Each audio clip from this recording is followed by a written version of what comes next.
very best clothes and live in the very best houses.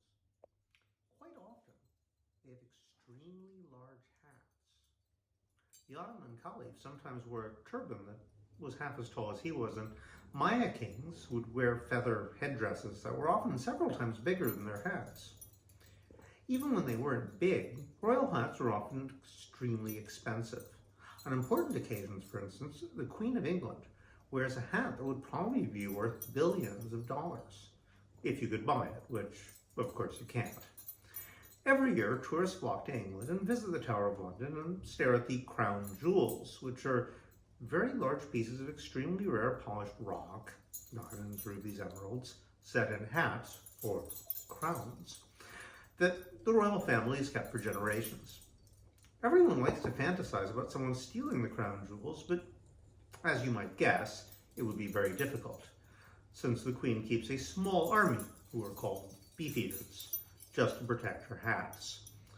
The only people who can really get away with stealing kings or queens' hats, or their robes, or orbs, or necklaces, or scepters, or other very important objects that royal people always seem to keep around, are other kings and queens. For instance, the largest diamond in the world, called the Kohinoor, which is now one of the crown jewels, was frequently stolen from each other by kings and emperors in India, some of whom would occasionally wear it, but otherwise keep it guarded somewhere and not tell anyone where. And others never wore it at all, since they were afraid another king would steal it. Eventually, England conquered India and took it away and gave it to Queen Victoria.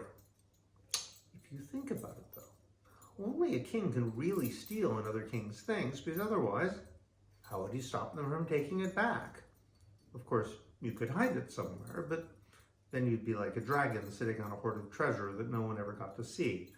What's the fun of that? Still, a lot of people like to fantasize about kingly things.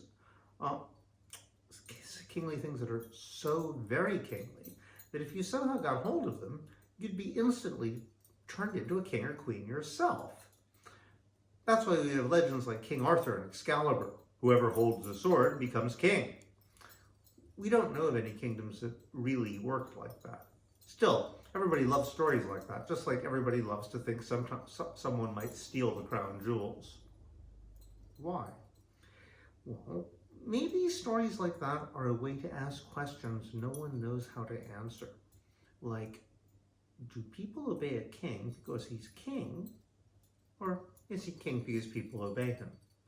Was Louis XIV or Suleiman the Magnificent really a king? Or just some guy dressed as a king? Well, either way, the latter would be the case. Is there really any difference?